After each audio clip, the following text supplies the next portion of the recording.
रुकिए, अगर आप भी क्लास 10 के छात्र हैं और 20 फरवरी का आपका सोशल साइंस का पेपर होने वाला है, यानी सामाजिक विज्ञान का पेपर होने वाला है, तो यह वीडियो आप लोगों के लिए बहुत ही इंपॉर्टेंट है, क्योंकि इस वीडियो में हम लोग सामाजिक विज्ञान का वायरल पेपर लेकर आ चुके हैं, जो आपके एग्जाम में एक 20 फरवरी को 100% आपके एग्जाम में रहेगा, प्रथम पाली और दूसरे पाली में। तो इस वीडियो को लास्ट तक जरूर देखिएगा और एक एक क्वेश्चन को एकदम अच्छे से याद कर लीजिएगा। तो चलिए क्लास को स्टार्ट करते हैं। पहला क्वेश्चन देखेंगे और इसका आंसर कमेंट में आप लोग जरूर दीजिएगा। पहला क्वेश्चन देखिए तो क्या कह रहा है, यह बाबू 100% आपके पेपर में लड़ेगा, ध्यान रखेंगे। तो परिवहन के संसाधनों में सबसे सस्ता परिवहन का साधन है, तो सबसे सस्ता परिवहन का साधन कौन है? ऑप्शन ए सड़क है, कि जल है, कि रेल है, कि वायु है। यानी पहला का आंसर क्या हो जाएगा, कमेंट में दीजिए। तो याद रखिएगा, पहला का आंसर हो जाएगा ऑप्शन बी, जल जो है ना सबसे सस्ता परिवहन साधन है, यानी ऑप्शन बी आपका सही हो जाएगा। ऑप्शन बी को याद कर लीजिएगा।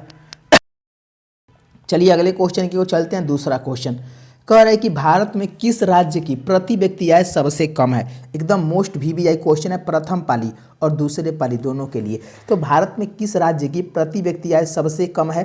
कह रहे बिहार है, पंजाब, हरियाणा कि गोवा। याद रखिएगा, प्रति व्यक्ति आय पूछा है तो बिहार का सबसे कम है। किस राज्य का है? यह कई बार पेपर में आ चुका है, तो इसलिए याद कर लेंगे, ऑप्शन ए आपका सही हो जाएगा। आज जितने भी आज क्वेश्चन कराएंगे सब वायरल क्वेश्चन है आपके 20 तारीख के लिए। तो अगर 20 तारीख में एग्जाम में अच्छा मार्क्स लाना है बाबू, तो आप लोग इस वीडियो को लास्ट तक देखेंगे। कह रहे हॉलमार्क को किस वस्तु के लोगों के रूप में उपयोग किया जाता है? तो हॉलमार्क को किस वस्तु के लोगों के रूप में प्रयोग किया जाता है? कृषि उत्पादन, सोने का आभूषण। बिल्कुल सही, यानी सोने के आभूषण में हॉलमार्क का प्रयोग किया जाता है। ऑप्शन बी आपका सही हो जाएगा, ऑप्शन बी को याद कर लेंगे। और देखिए अभी तक अगर आप लोग वीडियो को लाइक नहीं किए हैं तो एक बार जरूर सारे बच्चे वीडियो को लाइक कर लेंगे, और वीडियो अच्छा लग रहा है तो। और चैनल पर नए हैं तो चैनल को जरूर सब्सक्राइब कर लीजिए, ताकि कल का जो पेपर है आपका, जितने भी वायरल क्वेश्चन आने वाले हैं सब इस चैनल पर करवा दिया जाएगा। 4 का आंसर लगे कि विश्व पर्यावरण दिवस कब मनाया जाता है?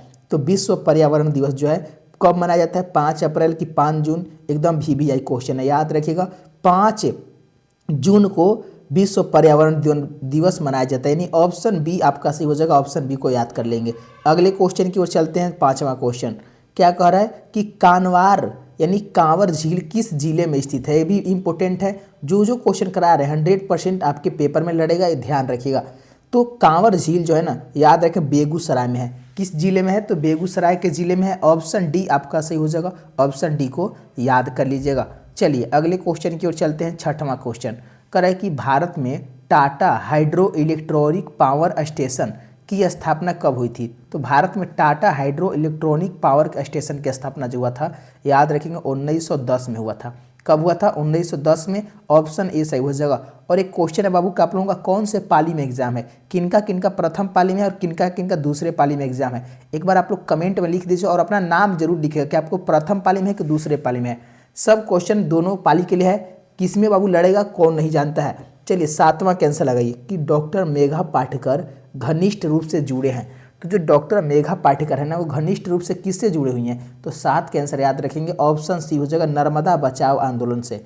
कहाँ से जुड़ी हुई है? नर्मदा बचाओ आंदोलन, यानी ऑप्शन सी आपका सही हो जाएगा। ऑप्शन सी को याद कर लेंगे। चलिए अगला क्वेश्चन देखते हैं। 8वां क्वेश्चन कि सर्वप्रथम व्यावसायिक बैंकों का राष्ट्रीयकरण कब किया गया है? तो सर्वप्रथम व्यावसायिक बैंकों का जो राष्ट्रीयकरण है कब किया गया है? तो 8 के आंसर याद रखेंगे, 1969 ईस्वी में किया गया है। ऑप्शन सी सही हो जाएगा। और जिसको भी सब्जेक्टिव क्वेश्चन चाहिए सोशल साइंस का, वो बाबू इस चैनल को अभी सब्सक्राइब कर लेंगे, ज्ञान ऑर्बिट चैनल को, और वीडियो को लाइक कर लेंगे, भूलिएगा नहीं, तभी आपको पूरा वायरल सब्जेक्टिव मिलेगा, जो आपके पेपर में 100% लड़ेगा बाबू। चलिए 2 नंबर वाला भी और 5 नंबर वाला भी सब सब्जेक्टिव मिलेगा, तो चैनल को अभी सब्सक्राइब कर लेंगे। और 9 का आंसर लगाइए कि भारत में सबसे पुराना तेल का भंडार कहाँ है? तो भारत में सबसे पुराना तेल का भंडार है डिगबोई में। कहाँ है? डिगबोई में है। ऑप्शन डी आपका सही हो जाएगा। ऑप्शन डी को याद कर लेंगे, ये भी 100% आपके पेपर में लड़ेगा। अगला क्वेश्चन देखते हैं। 10वां क्वेश्चन कह रहे कि भारत में किस खनिज का अभाव है? याद रखिएगा, लैड जो खनिज है ना, भारत में इसकी अभाव है। तो ऑप्शन डी आपका सही हो जाएगा। ऑप्शन डी को याद कर लेंगे। अगले क्वेश्चन की ओर चलते हैं। नेक्स्ट क्वेश्चन 11 क्वेश्चन कह रहा है कि अंकुरवाट के मंदिर का निर्माण किस शासक के द्वारा कराया गया था? जो अंकुरवाट का मंदिर है ना, यह वीवीआई क्वेश्चन है, यह कई बार आपके एग्जाम में आ चुका है। इस बार 2026 में 20 फरवरी के दिन आपके पेपर में रहेगा। तो अंकुरवाट का मंदिर का निर्माण जो ना सूर्यवर्मा द्वितीय ने करवाया था। किसने करवाया था? सूर्य वर्मा द्वितीय ने। और आप लोग कमेंट करिए बाबू, आप लोग कमेंट करेंगे तभी आपको एक क्वेश्चन याद होगा। 12 कैंसर लगाइए कि पंचायती राज व्यवस्था सर्वप्रथम किस राज्य में लागू किया गया था। तो पंचायती राज व्यवस्था जो सर्वप्रथम जो लागू किया गया था राजस्थान में। कहाँ लागू किया गया था? राजस्थान में। ऑप्शन ए आपका सही हो जाएगा, ऑप्शन ए को याद कर लेंगे। चलिए 13 कैंसर लगाइए। क्वेश्चन नंबर 13 कह रहा है कि योजना आयोग को भंग कर कौन सा आयोग बना था। तो योजना आयोग को भंग करके ना नीति आयोग बना था। क्या बना था? नीति आयोग बना था। ऑप्शन ए आपको याद कर लेना है। जो बच्चे अगर ऑप्शन लगा रहे हैं कमेंट में तो बाबू उनका सही आंसर है। चलिए बताइए 14 कैंसर कि निम्न में से कौन बीमारू राज्य है। देखिए बिहार बीमारू राज्य है, मध्य प्रदेश भी है, उड़ीसा भी है। यानी हमको लग रहा है ऑप्शन डी में दिया होगा सभी। हाँ देखिए इनमें से सभी जो है ना बीमारू राज्य में है, तो ऑप्शन डी आपको याद कर लेना है। ऑप्शन डी बिल्कुल सही हो जाएगा।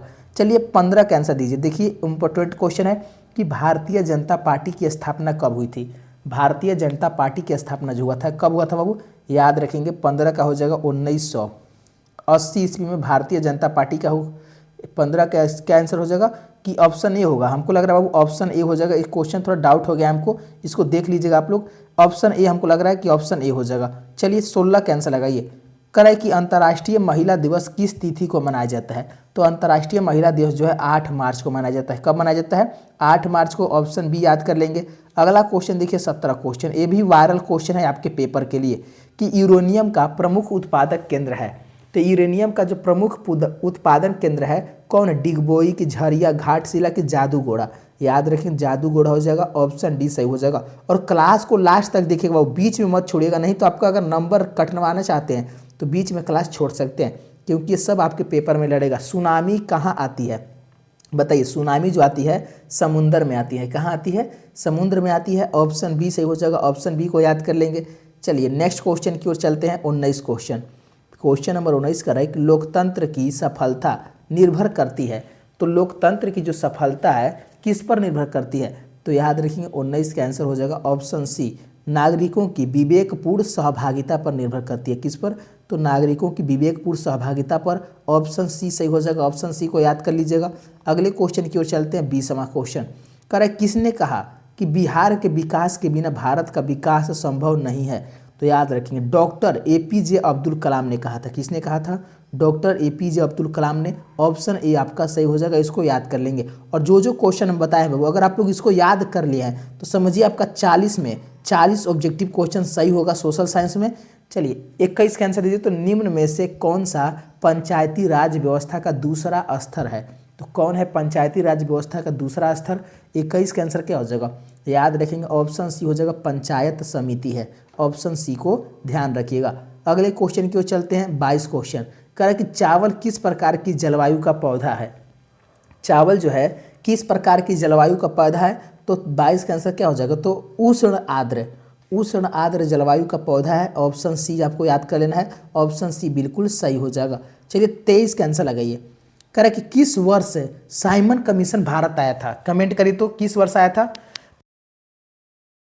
तो देखिए बाबू 1928 में साइमन कमीशन जो था भारत आया था। यानी ऑप्शन डी आपका सही हो जाएगा। ऑप्शन डी को याद कर लेंगे। ये भी इंपॉर्टेंट क्वेश्चन है। अगले क्वेश्चन की ओर चलते हैं। 24 क्वेश्चन कह रहा है कि निम्न में से कौन सा आधुनिक मुद्रा का एक रूप है। तो आधुनिक मुद्रा का जो रूप है कौन हो जाएगा? कागज के नोट हो जाएंगे। 24 का आंसर क्या हो जाएगा? कागज के नोट हो जाएंगे। इसको याद कर लेंगे। अगले क्वेश्चन की ओर चलते हैं। नेक्स्ट क्वेश्चन देखिए 25 क्वेश्चन कि इनमें से कौन सी राज्य की विशेषता नहीं है। तो इनमें से कौन सी जो राज्य की विशेषता नहीं है? जनसंख्या, सरकार की संप्रभुता की, इनमें से कोई नहीं। याद रखेंगे सरकार, सरकार जो राज्य की विशेषता नहीं है। ऑप्शन बी सही हो जाएगा। ऑप्शन बी को याद कर लीजिएगा। चलिए अगला क्वेश्चन है 26 क्वेश्चन कि जिस देश की राष्ट्रीय आय अधिक होता है वह देश कहलाता है। तो जिस देश की राष्ट्रीय आय अधिक है वह देश क्या कहलाता है? विकसित कहलाता है। ऑप्शन बी आपको याद कर लेना है। जो बच्चे बी आंसर लगा रहे हैं बिल्कुल सही आंसर है, ध्यान रखिएगा।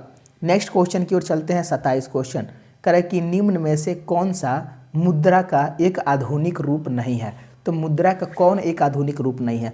याद रखिए इनमें से कोई नहीं, इनमें से कोई नहीं होगा। यानी ऑप्शन डी आपका सही हो जाएगा। ऑप्शन डी को याद कर लेंगे। सभी मुद्रा का आधुनिक रूप है, याद कर लीजिएगा। अगला क्वेश्चन 28 क्वेश्चन देखिए कह रहे कि 95 स्थापनाएं किसकी रचना है। तो 95 स्थापनाएं जो है किसकी रचना है? तो याद रखें मार्टिन लूथर की रचना है। ऑप्शन ए सही हो जाएगा, ऑप्शन ए याद कर लेंगे। नेक्स्ट क्वेश्चन देखते हैं 29 क्वेश्चन कि गुटेनबर्ग ने सर्वप्रथम किस पुस्तक की छपाई की थी। तो गुटेनबर्ग ने सर्वप्रथम जो पुस्तक की छपाई किया था बाइबल था। कौन था? बाइबल पुस्तक था। ऑप्शन सी आपको याद कर लेना है। अगला क्वेश्चन है 30 क्वेश्चन कह रहा है कि अखिल भारतीय किसान सभा का गठन किस वर्ष हुआ था। तो अखिल भारतीय किसान सभा का गठन जो था 1921 में हुआ था। ऑप्शन ए को याद कर लेंगे। और देखिए अगर आप लोग सब्जेक्टिव क्वेश्चन चाहते हैं और अगर वीडियो अच्छा लग रहा है तो अभी तक वीडियो को लाइक नहीं किया तो लाइक कर लेंगे। सारे बच्चे वीडियो को लाइक कर लेंगे और जिनको जिनको सब्जेक्टिव चाहिए वो अभी इस चैनल को सब्सक्राइब कर लेंगे, क्योंकि बहुत सारे बच्चे ऐसे हैं जो कि सब्सक्राइब नहीं किए हैं। बाबू कर लीजिए, ये सोचने का मौका नहीं है, अब आपको रिवीजन करने की मौका है, क्योंकि मात्र एक दिन का समय बचा हुआ है आपके पेपर में। तो अब आपका पूरा क्वेश्चन अगर क्लियर करना चाहते हैं तो ज्ञान और बीट चैनल को सब्सक्राइब कर लेंगे और अपने अपने दोस्तों को शेयर करिएगा। तो नेक्स्ट क्लास में जल्दी सब्जेक्टिव लाने वाले हैं। तो धन्यवाद दोस्तों। कैसा लगा क्लास आप लोग कमेंट में जरूर बताइएगा।